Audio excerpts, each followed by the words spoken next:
Dear students, Amir Gill here, your accounting teacher. Let's make the accounting easy. Beta, today we are going to learn the topic bad debts and provision for doubtful debts. बेटा bad debts को अब irrecoverable debts भी कहते हैं. So the name of the topic is irrecoverable debts and provision for doubtful debts. Beta, this topic needs a detailed explanation. Therefore, today's video is again going to be a little longer. और ये video मैं ज़रा slow speed से detail में explain करूँगा ये topic. बेटे topic समझने के लिए कुछ इंपॉर्टेंट पॉइंट्स हैं और कुछ इंपॉर्टेंट अकाउंटिंग कॉन्सेप्ट्स हैं, जैसे प्रूडेंस कॉन्सेप्ट और मैचिंग प्रिंसिपल वगैरह. तो मैंने डिफरेंट शेप्स बना के रेक्टेंगल या ओवल शेप बनाई हुई है, तो उसमें इंपॉर्टेंट पॉइंट्स लिखे हैं. ये आपने अच्छी तरह याद करने हैं और अच्छी तरह समझने हैं और हम इन्हें अप्लाई करेंगे. ठीक हो गया? Let's start. बेटे ये पहले पॉइंट्स डिस्कस कर लेते हैं. येलो से हाईलाइट भी कर रहा हूँ. At the end of every financial year, यानी कि हर साल के एंड में, all incomes and expenses accounts are closed and transferred to income statement. इसका बेटा मतलब ये होता है कि हर फाइनेंशियल ईयर के एंड में जब भी यानी कि एक बिज़नेस का एक साल ख़त्म हो जाता है, तो बिज़नेस के जो अकाउंटेंट्स होते हैं दे कैलकुलेट द प्रॉफिट या loss for the whole year, कि बिज़नेस ने पूरे साल में कितना प्रॉफिट कमाया और कितना लॉस हुआ है.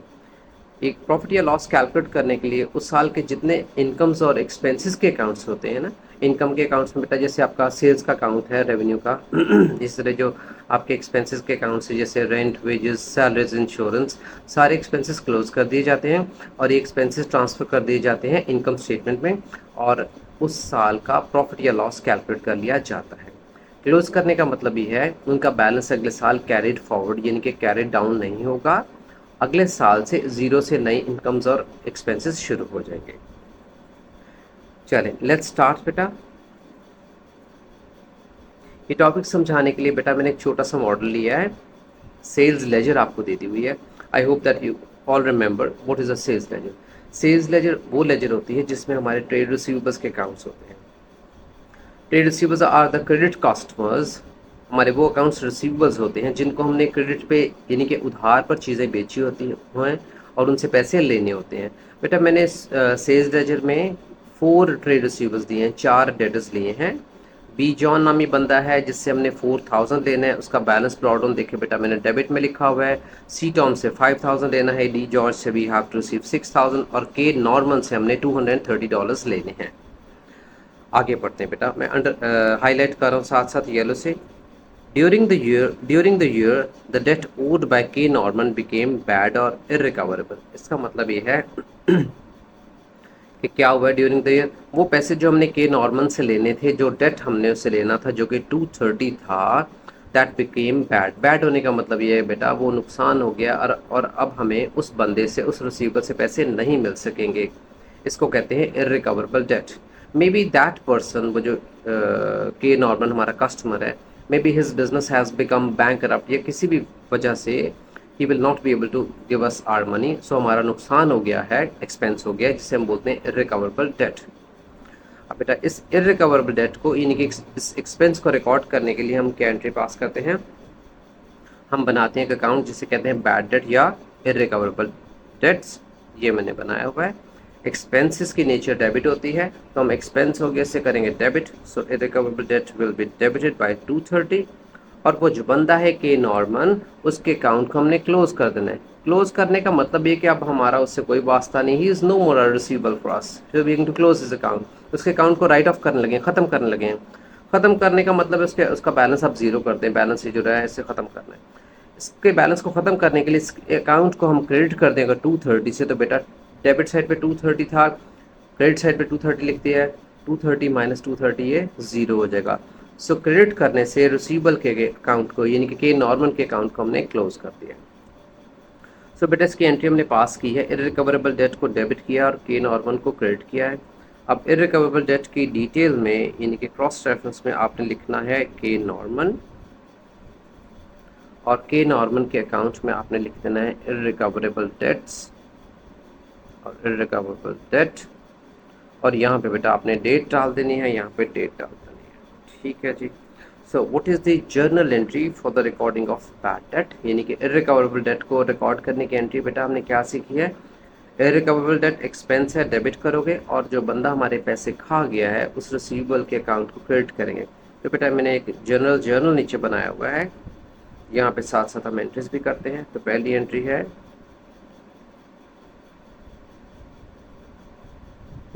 इररिकवरेबल डेट को करना है डेबिट, और आपको याद होगा जिस चीज़ को, जिस अकाउंट को हम क्रेडिट करें उसको नीचे लिखते हैं leaving a one word space. तो के नॉर्मल के अकाउंट को हमने क्रेडिट करना है, सेकेंड लाइन में लिखते हैं अंडरस्टूड है जी, क्रेडिट हो गया है। वापस चलते हैं जी, अगेन वो इम्पोर्टेंट सेंटेंस जो बेटा हमने अभी पढ़ा है, मैं दोबारा उस इम्पोर्टेंट सेंटेंस की तरफ आपकी तवज्जो दिला रहा हूँ। मैं उसे अब पर्पल से बेटा पूरा का पूरा हाईलाइट जिस सर्कल कर रहा हूँ। क्या लिखा था, क्या डिस्कस किया था, at the end of every financial year all incomes and expenses accounts are closed and transferred to income statement. अब इस साल में जो एक्सपेंस हमारा हुआ है ना इररिकवरेबल डेट, साल के एंड में इस एक्सपेंस को हमने क्लोज करना होता है। ये एक्सपेंस हुआ था मे भी 2 4 5 महीने पहले, बंदा पैसे खा गया। अब हमने इस एक्सपेंस को इनकम स्टेटमेंट में ट्रांसफ़र करना है, जहाँ पे हम सारे के सारे एक्सपेंसेस लिखते हैं। आई hope that you know, gross profit में से हमने सारे एक्सपेंसेस माइनस करने होते हैं। तो बेटा पर्पल कलर से मैं इस अकाउंट को क्लोज करने लगा हूँ। तो इररिकवरेबल डेट को आपने करना है क्रेडिट, ऐसा करने से ये अकाउंट क्लोज हो जाएगा।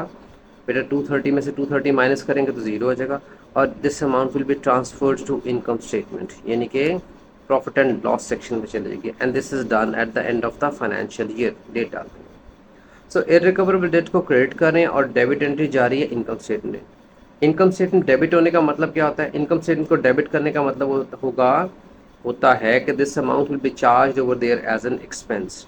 बेटा ये पॉइंट भी मैंने एक इम्पॉर्टेंट में लिखा हुआ है, आपको दिखाऊँ, ये दिस वन मैंने स्टार भी लगाया हुआ है, इसे मैं हाईलाइट कर रहा हूँ बेटा येलो से। ये देखें, दिस इम्पॉर्टेंट पॉइंट की बात कर रहा हूँ। डेबिटिंग इनकम स्टेटमेंट मींस कि जब भी हम इनकम स्टेटमेंट को डेबिट करेंगे उसका मतलब क्या होगा, उसका मतलब होगा रिकॉर्डिंग दैट थिंग या charging that item as an expense, यानी कि उस चीज़ को हमने एक्सपेंस रिकॉर्ड करना है इनकम स्टेटमेंट में, यानी कि ग्रॉस प्रॉफिट में से माइनस करना है। स्टूडेंट्स का लॉजिक समझाने के लिए मैं एक सेपरेट एक वीडियो बनाऊंगा जिसमें आपको ये बात लॉजिकली प्रूव करूंगा कि जब हम इनकम स्टेटमेंट को डेबिट करते हैं तो उसका मतलब कैसे बनता है कि हम उसे एज एन एक्सपेंस चार्ज कर रहे हैं।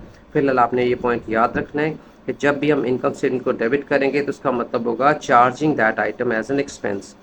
सो इररिकवरेबल डेट को अकाउंट को क्लोज करने के लिए मैं फिर से उसे हाईलाइट कर रहा हूँ बेटा येलो से, ये देखें इररिकवरेबल डेट को क्रेडिट करना है और इनकम स्टेटमेंट को डेबिट करना है। डेबिट करने का मतलब है this amount will be charge over there as an expense. तो अब एक्सपेंस चार्ज करते हैं बेटा। ये देखिए मैंने एक्सट्रैक्ट बनाए हुए हैं, 2 स्टार्स भी लगाए हुए हैं। Extract from income statement for the year ended 31 December 2021, 22 and 23। बेटा 2021 की जब इनकम स्टेटमेंट बनाई जाएगी साल के एंड में, तो ग्रॉस प्रॉफिट में से जब एक्सपेंसेस माइनस करने होते हैं तो हमने वहाँ पर ये इररिकवरेबल डेट यहाँ पे एज एन एक्सपेंस ये वाला ट्रांसफ़र कर देना। मैं ग्रीन कलर से लिख रहा हूँ इसे, ये वाला एक्सपेंस 230। ये देखें ऊपर बेटा, फिर से दिखा रहा हूँ। हमने इररिकवरेबल डेट के अकाउंट को क्लोज किया था। इररिकवरेबल डेट के अकाउंट के राइट हैंड साइड पे देखें, हमने इसे क्रेडिट किया था 230 से। इररिकवरेबल डेट क्रेडिट और इनकम स्टेटमेंट डेबिट होगी। डेबिट होने का मतलब है ये अमाउंट चार्ज होगी एज एन एक्सपेंस, यानी कि ग्रॉस प्रॉफिट में से माइनस होगी। स्टूडेंट्स इस बात को फर्दर क्लियर करने के लिए मैं एक और एग्जांपल आपको छोटी सी सेपरेट देता हूँ। ये देखें फॉर एग्जांपल बेटा, जैसे वेजेस का, रेंट का, इंश्योरेंस का एक्सपेंसेस होते हैं ना during the year. Let's suppose business paid wages expense of 21,000 during the year. Expenses थे, इन एक्सपेंसेस को क्लोज करने के लिए, वेजेस को भी के अकाउंट को भी क्लोज करने के लिए हम वेजेस के अकाउंट को साल के एंड में करेंगे क्रेडिट और डेबिट हो जाएगी इनकम स्टेटमेंट, यानी कि profit and loss account. Income statement debit होने का मतलब है this amount will be charge over there as an expense, यानी कि अगर आपने यहाँ पे वेजेस लिखने हो एक्सपेंस तो ये भी वहाँ पे आ जाएंगे। मैंने लिखे थे 21,000, सो ये भी एज एन एक्सपेंस। कहना चाह रहा हूँ कि इनकम स्टेटमेंट को डेबिट करने का मतलब है charging that item as an expense. आगे चलते हैं जी। एक बंदा तो हमारे पैसे खा गया, बाकी रिमेनिंग ट्रेड रिसीवर्स की बात करते हैं। बेटा मैं से अंडरलाइन कर रहा हूँ, पहले पर्पल से लिखा हुआ है remaining trade receivers as on 31 December. Yellow से हाईलाइट भी कर रहा हूँ, इनकी बात कर रहा हूँ, रिमेनिंग ट्रेड रिसीवर्स। रिमेनिंग का मतलब है जो लोग बाकी रह गए हैं जिनसे पैसे लेने हैं। ये एक बंदा तुम्हारे पैसे खा गया के नॉर्मल, ये तो जनाब गया हमारे बुक्स में से क्लोज हो गया। अब बाकी जो लोग रह गए हैं जिनसे हमने पैसे लेने हैं, विच इंक्लूड्स बी जॉन है बेटा, सी टॉम है और डी जॉर्ज है। बी जॉन से 4000 लेना है, सी टॉम से 5000 और तीसरे बंदे से 6000 लेना है। What is the total of these remaining trade receivers? 4 + 5 + 6। Let's do it.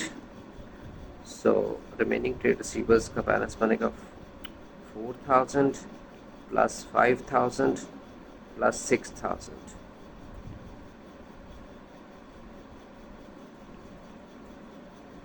जी बेटा ये बन जाएगा 15,000। सो बेटा बाकी लोगों से रिमेनिंग ट्रेड रिसीवर से हमने 15 देना है। और बिजनेस के एक्सपर्ट्स हर साल जानते हैं कि जिन लोगों से आप पैसे लेने हैं उन पे भी थोड़ा बहुत डाउट होता है, हमेशा होता है, प्रैक्टिकल बात है। अब बिजनेस के एक्सपर्ट्स ने क्या डिसाइड किया बेटा, मैं येलो से हाईलाइट कर रहा हूँ। बिजनेस और एक्सपर्ट्स डिसाइडेड टू मेंटेन और keep a doubtful debts of 5% on these remaining trade receivers. कि जो बाकी लोगों से पैसे लेने वाले रह गए हैं, ये जो 15,000 है, बाकी का मतलब है जो बंदा पैसे खा गया उनके अलावा जो बाकी लोगों से पैसे लेने वाले रह गए हैं उन पे बिजनेस का डाउट है कि क्या पता वो 5% उनमें से भी अमाउंट हमें ना मिल सके। तो लेट्स कैलकुलेट के 15,000 जो बाकी लोगों से लेने वाले रह गए हैं, इसका 5% कितना बनता है? It's 5% is 750। अब हमें बाकी लोगों पे इतना डाउट है कि क्या पता ये हमें अमाउंट ये भी ना मिल सके, यानी कि ये भी लॉस होने का, एक्सपेंस होने का हमें डर है, डाउट है। इसे बेटा कहते हैं एक्सपेक्टेड एक्सपेंस। और चूंकि एस्टिमेट करें तो मैंने पूरा वर्ड लिखा हुआ है, this is expected estimated expense. अभी एक्सपेंस हुआ नहीं लेकिन होने का डर है, लेकिन हम इसे इनकम स्टेटमेंट एक्सपेंस अभी रिकॉर्ड कर लेंगे, जीपी ग्रॉस प्रॉफिट में से हम माइनस करेंगे। स्टूडेंट्स पूछते हैं कि सर अभी तो एक्सपेंस हुआ ही नहीं, अभी आप पहले क्यों माइनस कर रहे हैं? तो बेटा इस बात को समझाने के लिए काफ़ी स्टूडेंट्स ऑलरेडी फेमिलियर होंगे इस बात से। बेटा एक्सट्रीमली इंपॉर्टेंट अकाउंटिंग कॉन्सेप्ट है प्रूडेंस कॉन्सेप्ट, वो मैंने लिखा हुआ है और आपको समझाता हूँ। ये देखिए मैंने ओवल शेप बनाई हुई है और रेड में लिखा हुआ है, येलो से हाईलाइट भी कर रहा हूँ। Prudence concept, it states that assets and profits should not be overstated and liabilities and losses should not be understated. Expected expenses should be recorded whereas expected incomes should not be recorded. बेटा इसका ज़्यादा important section मेरी नज़र में बेटा ये वाला है, मैं उसे ब्लू से कर रहा हूँ underline, that assets and profits should not be overstated. सबसे इंपॉर्टेंट बात बेटा इस टॉपिक में ये है कि हमें अपने एसेट्स को और प्रॉफिट्स को ओवरस्टेट नहीं करना चाहिए। ये अकाउंटिंग कॉन्सेप्ट कहता है, इंटरनेशनल अकाउंटिंग स्टैंडर्ड्स होते हैं। मतलब इसका ये कि बिजनेस कुछ बिजनेसेस करते ही ये है पब्लिक लिमिटेड कंपनीज कि अपने एसेट्स और प्रॉफिट्स ओवरस्टेट करके ना, ज़्यादा शो करके, प्रॉफिट ज़्यादा हाई दिखा के या एसेट्स ज़्यादा शो करके ना, वो इन्वेस्टर्स को अट्रैक्ट करते हैं कि हमारे बिजनेस की फाइनेंशियल पोजीशन बहुत अच्छी है, प्रॉफिट बहुत अच्छा है, ताकि ज़्यादा से ज़्यादा लोग बिजनेस में पैसे इन्वेस्ट करें। उस चीज़ को रोकने के लिए ये स्टैंडर्ड बना हुआ है, ताकि अकाउंटेंट्स जो हैं, बिजनेसेस जो हैं, वो अपने फेयर और क्लियर और ट्रू पोजीशन अपने बिजनेस की शो करें, फाइनेंशियल पोजीशन। इसलिए हमें करना ही चाहिए कि जो एक्सपेंस हम एक्सपेक्ट कर रहे हैं वो भी इनकम स्टेटमेंट में डाल दें ताकि हमारा ट्रू प्रॉफिट दिखे। फिर अगर हम अपने इनकम स्टेटमेंट में ग्रॉस प्रॉफिट में से आपको पता हम एक्सपेंसेस माइनस करते हैं, अगर आपको पता भी है कि यार एक्सपेंस होने वाला है, आप जानबूझ के एक्सपेंस ना लिखो या कम लिखो, एक्सपेंसेस कम माइनस करोगे तो जाहिर ही बात है आपका प्रॉफिट ज़्यादा आ जाएगा। तो बिजनेसेस जानबूझ के अगर जो ये काम करते हैं, that is against the prudence concept. Therefore हमें क्या करना चाहिए? We should apply this prudence concept, और हमें जो एक्सपेंस हम एक्सपेक्ट कर रहे हैं 750, जो डाउटफुल डेटा भी अभी डेटा हमने कैलकुलेट किया है, मैं उसे दोबारा सर्कल भी कर रहा हूँ, इसकी बात कर रहा हूँ, हाईलाइट कर रहा हूँ येलो। ये वाला डाउट जो हमने कैलकुलेट किया है हमें अपनी बुक्स में एज एन एक्सपेंस रिकॉर्ड करना चाहिए ताकि हम अपना ट्रू प्रॉफिट दिखा सकें। तो इसके लिए बेटा एक अकाउंट बनाया जाता है जिसका नाम है provision for doubtful debts account. ये बेटा इसको हाईलाइट कर रहा हूँ। अब प्रोविजन के अकाउंट की आपकी नेचर, आपको दो बातें याद रखनी पड़ेगी बेटा। एक तो ये कि प्रोविजन के जितने अकाउंट होते हैं उनकी नेचर क्रेडिट होती है, इनके अकाउंट को हम क्रेडिट करते हैं और इनके अगेंस्ट एंट्री पास की जाती है प्रॉफिट एंड लॉस अकाउंट में। दूसरी आपने प्रॉपर्टी याद रखनी है कि प्रोविजन के अकाउंट क्लोज नहीं होता, बल्कि इसका बैलेंस कैरी डाउन या कैरी फॉरवर्ड करके हम अगले साल ले जाते हैं। तो बेटा प्रोविजन के अकाउंट को क्रेडिट करना है और इनकम स्टेटमेंट को डेबिट करना है। कितना हमें डाउट है इस साल में? 750। हम क्या एंट्री पास करेंगे जी? प्रोविजन फॉर डाउटफुल डेट के अकाउंट को आपने क्रेडिट करना है बाय 750 और इनकम स्टेटमेंट को यानी कि प्रॉफिट एंड लॉस अकाउंट को या प्रॉफिट एंड लॉस सेक्शन को डेबिट करेंगे। सो डेबिट करने का मतलब बेटा पहले भी 2 दफ़ा बता चुका हूँ कि जब आप इनकम स्टेटमेंट को डेबिट करोगे तो इसका मतलब है this amount will be recorded over there as an expense. So बेटा डाउटफुल डेट रिकॉर्ड करने की जर्नल एंट्री ये होती है कि provision for doubtful date credit, ये बेटा इसको मैं सर्कल भी कर रहा हूँ, provision for doubtful date credit, और इनकम स्टेटमेंट डेबिट होगी। इसकी बेटा जर्नल एंट्री नीचे लिखते हैं, जर्नल भी हम लोग साथ साथ बना रहे हैं, जैसे कि हमने आपको बताया था this video is going to be little longer. तो इसकी एंट्री होगी इनकम स्टेटमेंट डेबिट। बेटा जो अकाउंट डेबिट हो रहा हो उसे पहली लाइन में लिखते हैं, और जिस अकाउंट को हम क्रेडिट कर रहे हैं उसे दूसरी वाली लाइन में लिखते हैं। तो इनकम स्टेटमेंट डेबिट और provision for doubtful date credit होगा, और अमाउंट थी जी 750। Let's move on. अब चलते हैं एक्सट्रैक्ट फ्रॉम इनकम स्टेटमेंट। जी बेटा इनकम स्टेटमेंट बना रहे थे, एक तो हमने इररिकवरेबल डेट लिखा था 230, और दूसरा हमने अब लिखना है प्रोविजन फॉर डाउटफुल डेट। हालांकि एक्सपेंस हुआ नहीं है, हमें उम्मीद है, लेकिन आपने इनकम स्टेटमेंट में ये एक्सपेंस चार्ज करना है। प्रोविजन फॉर डाउटफुल डेट्स पूरा लिखना है, और अमाउंट है आपकी 750। बेटा ये मैंने ऐसी एडिशनल एग्जांपल आपको वेजेस की बता दी थी। अब चलते हैं स्टेटमेंट ऑफ फाइनेंशियल पोजीशन की तरफ, यानी कि बैलेंस शीट की तरफ। जी बेटा balance sheet is also known as statement of financial position. जब हम बैलेंस शीट यानी कि स्टेटमेंट ऑफ फाइनेंशियल पोजीशन बनाते हैं, उसमें आई hope that you all know, सबसे पहले हम लिखते हैं नॉन करंट एसेट्स और उसके बाद लिखते हैं करंट एसेट्स। तो हमने उसका सिर्फ एक्सट्रैक्ट बनाया है करंट एसेट्स का। करंट एसेट्स जब हम लिखेंगे उसमें आपको पता है सबसे पहले हम लिखते हैं इन्वेंट्री, उसके बाद ट्रेड रिसीवर्स की बारी आती है। अब हमने साल के एंड में अपने ट्रेड रिसीवर्स लिखने हैं। जी बेटा रिमेनिंग ट्रेड रिसीवर्स कितने रह गए थे, मैं स्क्रीन अपनी स्क्रॉल अप कर रहा हूँ। रिमेनिंग ट्रेड रिसीवर्स, एक बंदा तो पैसे खा गया था कि नॉर्मल, बाकी लोगों से 4, 5 और 6 इसका टोटल बना था 15,000। ये वाला बेटा 15,000 मैं रेड से सर्कल कर रहा हूँ, इसकी बात कर रहा हूँ, यहाँ स्टार भी लगा दिया। तो बाकी लोगों से 15,000 लेने वाला रह गया हुआ है। तो ट्रेड रिसीवर्स से का बैलेंस है 15,000, और इनमें से माइनस करना है हमने, लेस करना है प्रोविजन फॉर डाउटफुल डेट्स। इन पे कितना डाउट था बेटा, इसका डाउट बना था 5%, जो कि बना था 750। तो 15,000 में से हमें डाउट है कि क्या पता 750 ना मिल सके, तो हमें कितने पैसे मिलने की उम्मीद है, 14,250। So we are done with the first year of this question. इस वैल्यू को कह देंगे हम नेट ट्रेड रिसीवर्स।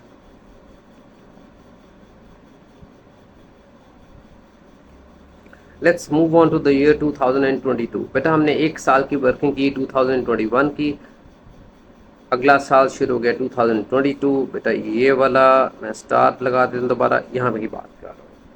अब 2022 में क्या हुआ, मैं हाईलाइट कर रहा हूँ यहाँ से, irrecoverable debts written off during the year were 170, यानी कि 2022 में $170 बैड डेट हो गई, इररिकवरेबल हो गई, यानी कि लोग हमारे पैसे खा गए, अब हमें इन लोगों से पैसे नहीं मिल सकेंगे। तो बेटा इररिकवरेबल डेट की हमने क्या एंट्री सीखी है, अब रिपीट होना शुरू हो गया बेटा काम। इररिकवरेबल डेट का अकाउंट मैंने ऊपर बनाया हुआ है। सो बेटा इररिकवरेबल डेट की अमाउंट कितनी लिखी है, फिर से देख ले, मैं भूल गया, इट वाज 170।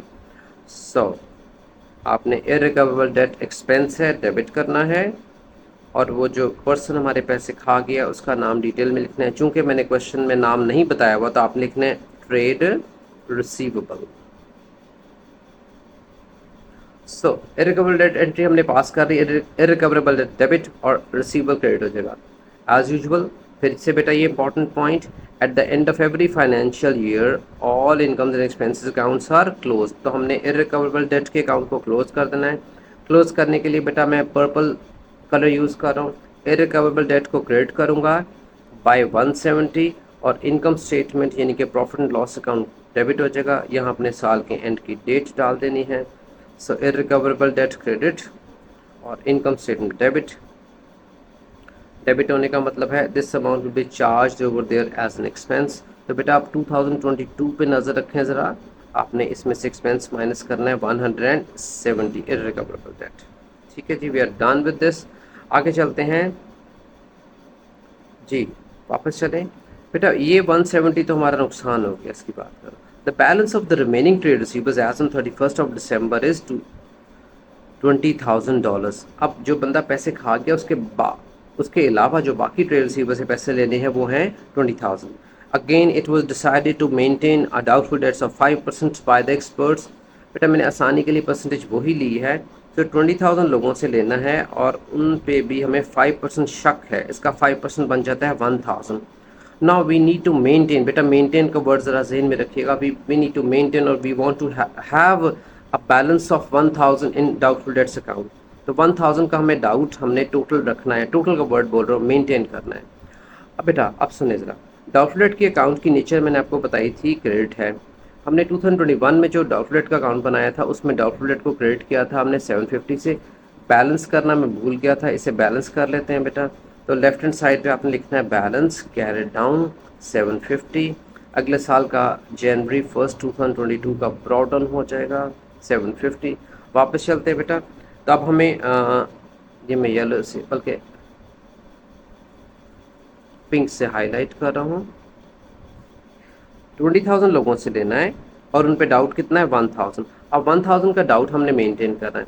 बट ये डाउट मेंटेन करने के लिए स्टूडेंट्स जो कॉमन गलती करते हैं वो गलती ये करते हैं कि 1,000 की एंट्री यहाँ पास कर देते। बेसिकली ये टॉपिक में बच्चों को ये बात ज़रा मुश्किल लगती है या गलत कर देते। आपने 1,000 इस अकाउंट में और नहीं डालना, वो तो 750 और 1,000 मिलके 1,750 बन जाएगा, 1,1750 बन जाएगा। यूँ नहीं करना बेटा, आपने इस अकाउंट में टोटल बैलेंस आपने मेंटेन करना है 1,000 का, कि इसमें टोटल 1,000 हो जाए। यानी कि आपके अकाउंट में बेटा पहले से अमाउंट पड़ी हुई है 750, आप चाहते हैं उसमें 1,000 हो जाए, तो 750 में कितने पैसे कितने अमाउंट और डालेंगे तो 1,000 होगा। ये पॉइंट आपने याद रखना है। मैं रिपीट करता हूँ, पहले से इस अकाउंट में ब्रॉड्स डाउन पिछले साल से आया हुआ है 750, आप चाहते हैं इस अकाउंट में टोटल बैलेंस हो जाए 1,000, तो the difference of 1,000 and 750 is 250, so you will credit this account by 250। So total doubt हो गया 1,000। और जो डाउट हमने अभी अभी डाला है 2022 में जो कि 250 है, ये 2022 की इनकम स्टेटमेंट में 250 एक्सपेंस जाएगा।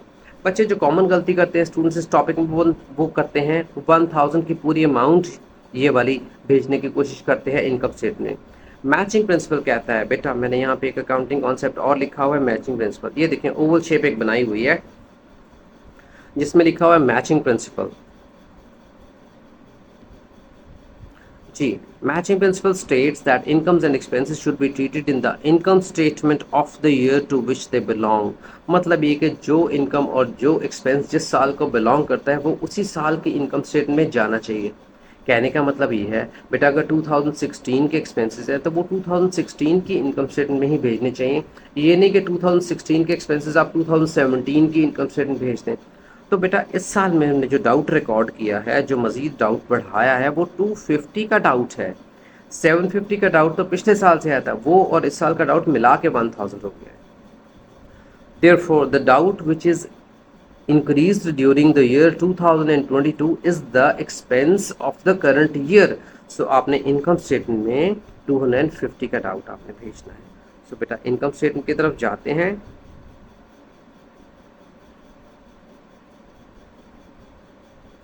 अब मैं ब्लू से लिख रहा हूँ इसमें बेटा, डाउटफुल डेट की अमाउंट आपने इस साल में भेजनी है 250। सो बेटा 2022 के इनकम स्टेटमेंट में 250 का आपने डाउट भेजना है एज एन एक्सपेंस। वापस चलते हैं बेटा डाउटफुल डेट के अकाउंट की तरफ। 750 प्लस 250 मिलके बन गया था 1,000। अब आपने क्या करना होता है, साल के एंड में आपको बताया था डाउटफुल डेट का अकाउंट क्लोज नहीं करते, इसका बैलेंस कैरी फॉरवर्ड हो करके नेक्स्ट ईयर ले जाएंगे। तो हमारा अब इस अकाउंट में बैलेंस हो चुका हुआ है 1,000। बैलेंस कैरी डाउन, टोटल लिखना है, डेट डालनी है और अगला साल 2023 स्टार्ट हो जाएगा और उसमें आपने बैलेंस ब्रॉट डाउन आपने लिख देना है 1,000। ये आपका नेक्स्ट ईयर का ओपनिंग बैलेंस हो जाएगा। जी, let's move on to the balance sheet यानी कि स्टेटमेंट ऑफ फाइनेंशियल पोजीशन। बेटा 2022 की जब हम इनकम फाइनेंशियल पोजीशन बनाएंगे तो करंट एसेट्स में जब आप लिखोगे ट्रेड रिसीवर्स से कितना बैलेंस रिन्यूएबल रह गया है मैं भूल गया हूँ, देखते हैं ऊपर मैंने कितना लिखा था, इट वाज 20,000। बेटा मैं से पॉइंट आउट कैसे करूँ, मैं लेफ्ट साइड पे ऑरेंज से स्टार लगा रहा हूँ, इसकी बात कर रहा हूँ मैं। सो ट्रेड रिसीवर्स का बैलेंस 31 दिसंबर 2022 के एंड में रह गया था 20,000 और उन पे डाउट हमें कितना है 1000 का हमें टोटल डाउट है, यानी कि 20,000 का 5%। सो आपने बैलेंस शीट में आपने ट्रेड रिसीवर्स की वैल्यू लिखनी है 20,000 और उन पे डाउट है अब हमें 1000, ये माइनस किया तो बाकी नेट ट्रेड रिसीवर्स की वैल्यू रहेगी है 19,000। एक और तरीके से बच्चों आप ये बात याद रख सकते हैं कि बैलेंस शीट में कितने अमाउंट जाती हैं और इनकम स्टेटमेंट में कितनी जानी है। बच्चे ये भी अक्सर मिक्स कर देते होते हैं। इनकम स्टेटमेंट में बेटा जो डाउट हमारा इस साल इंक्रीज हुआ ना, जैसे 250 बढ़ा था, आप 2022 का अकाउंट देखें, प्रोविजन फॉर डाउटफुल डेट का अकाउंट जो 250 हमने इंक्रीज किया ना, ये जो इंक्रीज हुआ है मैचिंग प्रिंसिपल के मुताबिक ये इस साल का इंक्रीज है, ये जाएगा इनकम स्टेटमेंट और बैलेंस जो है ये जाएगा बैलेंस शीट में। जो आप नाम से याद रख लें कि बैलेंस की अमाउंट जाती है बैलेंस शीट में। अब आपको पता है बैलेंस शीट को अब हम स्टेटमेंट ऑफ फाइनेंशियल पोजीशन कहते हैं, तो यूं याद रख लीजिएगा। Let's move on to the next year 2023। irrecoverable debts written off during the year, इस साल में $105 $105 लोग खा गए हमें, दोबारा बैड डेट हो गया हुआ है। And the balance of remaining trade receivers as on 31 December 2023 is 18,000। जी बेटा पहले तो रिकॉर्ड करते हैं बैड डेट, ये जो बंदे हमारे पैसे खा गए हैं। बैड डेट यानी कि इररिकवरेबल डेट हमारा एक्सपेंस है, तो एक्सपेंसेस की नेचर अब आपको मेरे से भी ज़्यादा अच्छा याद होगा कि डेबिट होती है। एक्सपेंस लिखा कितना था मैंने, इट्स 105, ये बेटा एक्सपेंस है 105, तो आपने इररिकवरेबल डेट को करना है डेबिट बाय 105। बंदे का नाम मैंने नहीं बताया ट्रेड रिसीवेबल को, तो आपने लिख देना है trade receivable. And you know better than me now कि साल के एंड में एक्सपेंसेस के अकाउंट्स को क्लोज कर देना है। तो बैड डेट के अकाउंट को क्लोज करने के लिए हम यानी कि इररिकवरेबल डेट के अकाउंट को क्लोज करने के लिए इररिकवरेबल डेट के अकाउंट को करेंगे क्रेडिट और डेबिट होगी आपकी इनकम स्टेटमेंट। डेबिट होने का मतलब है this amount will be charge over there as an expense. तो इनकम स्टेटमेंट में जा रहा हूँ, आपने एक्सपेंस भेजना है 105। ये बेटा एक्सट्रैक्ट फ्रॉम इनकम स्टेटमेंट आप देखें 2023 की इनकम स्टेटमेंट पे बच्चों नज़र मारें ज़रा, एक्सपेंस हुआ है, मैं देख लूँ, इट वाज 105। तो इररिकवरेबल डेट में आपने 105 आपने income statement as an expense लिख देना है। आगे चलते हैं जी। जो लोग पैसे खा गए हैं 105, उनके अलावा बाकी लोगों से पैसे कितने लेने वाले रह गए हैं, उनको मैं येलो से दोबारा बेटा हाईलाइट करूँ। The remaining trade receivers balance is 18,000। अब ये जो लोगों से 18,000 लेने वाले रह गए हैं, इन पे भी डाउट है। Let's carry on. It was decided to maintain a doubtful debt of 4%। अब बेटा मैंने जानबूझ के डाउटफुल डेट की परसेंटेज चेंज की है। लोगों से पैसे लेने 18,000 और अब हमें उन पर डाउट है 4%। 18,000 का 4% बनता है बेटा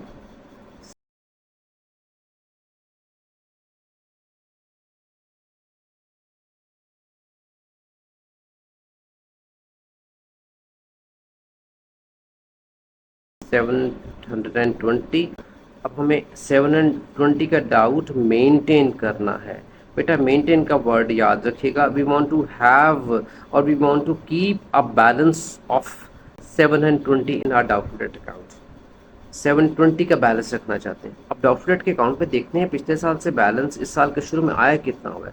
बेटा देखो इस साल के शुरू में ऑलरेडी डाउट तो पड़ा हुआ है, मैंने येलो से हाईलाइट कर रहा हूँ 1000 का, लेकिन हम मेंटेन करना चाहते हैं 720। फिर से दिखा देता हूँ बेटा आपको, ये देखें लेफ्ट हैंड साइड, अभी अभी हमने कैलकुलेट किया है 18,000 का 4% 720, तो 720 का हम डाउट मेंटेन करना चाहते हैं। अब बेटा इस तरह याद रख लें कि पहले से आपके अकाउंट में 1000 है और आप चाहते हैं उसमें सिर्फ बैलेंस 720 रह जाए। तो अब इस अकाउंट में ऑलरेडी 1000 है, आप चाहते हो 720 का बैलेंस हो, तो इसमें और अमाउंट डालने की ज़रूरत नहीं है, बल्कि we need to decrease this account. हमें इसमें से अमाउंट माइनस करनी है, सब्ट्रैक्ट करनी है।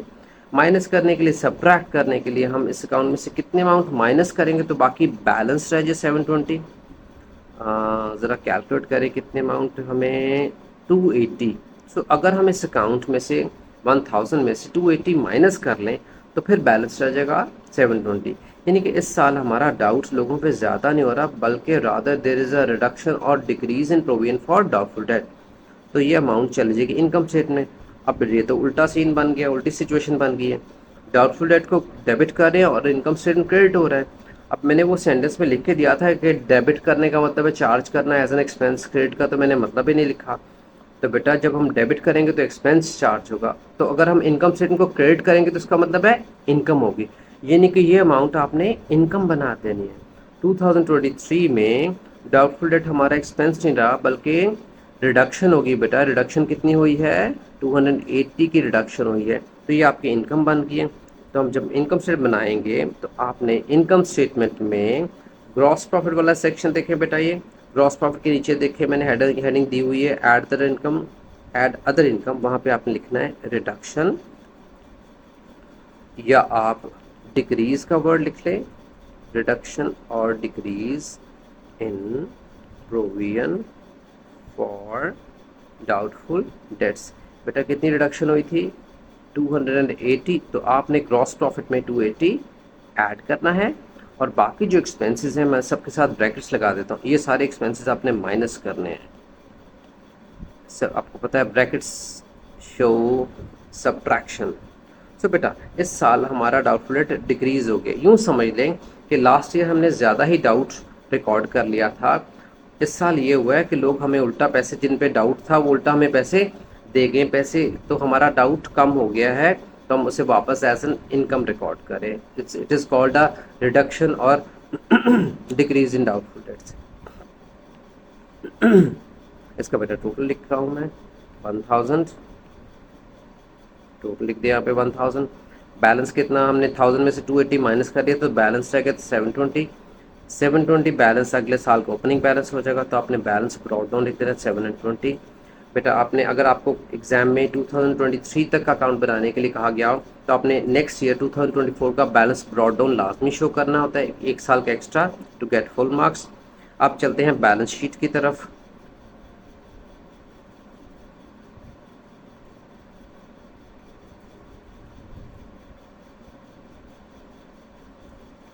जी बेटा ट्रेड रिसीवर से कितना बैलेंस लेने वाला रह गया था बेटा? 18,000, ये मैं यहाँ पे निशान लगा रहा हूँ 18,000। पर्पल से बेटा उससे ये से सर्कल भी कर, 18,000 लेने वाला रहता था, और उन पे डाउट हमें कितना है इसका 4% विच मेक 720, तो आप बैलेंस शीट में लिखेंगे 18,000 ट्रेड रिसीवर्स का बैलेंस, और उनसे उन पे डाउट है हमें 720, तो 720 माइनस करके बाकी बेटा रह जाएगा 17,280, जिसे कहते हैं नेट ट्रेड रिसीवर्स। और बेटा ये डाउट कम हुआ है, इसकी एंट्री भी पास करके बता दूं, जब डाउट रिड्यूस हो जाता है, रिडक्शन हो जाती है, तो डाउटफुल डेट को डेबिट करते हैं और इनकम स्टेटमेंट को क्रेडिट, तो provision for doubtful debts debit हो जाएगा। इनकम बेटा देखो कितनी बनी थी, कितनी रिडक्शन हुई थी? 280, सो डाउटफुल डेट्स डेबिट, और आपकी इनकम स्टेटमेंट यानी कि profit and loss account credit हो जाएगा बाय 280, एंड दैट्स इट। बेटा अगर आपको इनमें से कोई चीज़ समझ ना आई हो, या आप चाहें इस पर मैं और वीडियोस बनाऊं, वैसे बनाऊंगा सेकंड और थर्ड पार्ट, और बाकी भी टॉपिक्स में जो जो आप चाहो कि इस पर और डिस्कशन चाहते हो या और वीडियोस, तो do tell me, let me do in the comment section, ताकि मैं इस पर और मज़ीद फर्दर वीडियोस बनाऊँ। थैंक्स।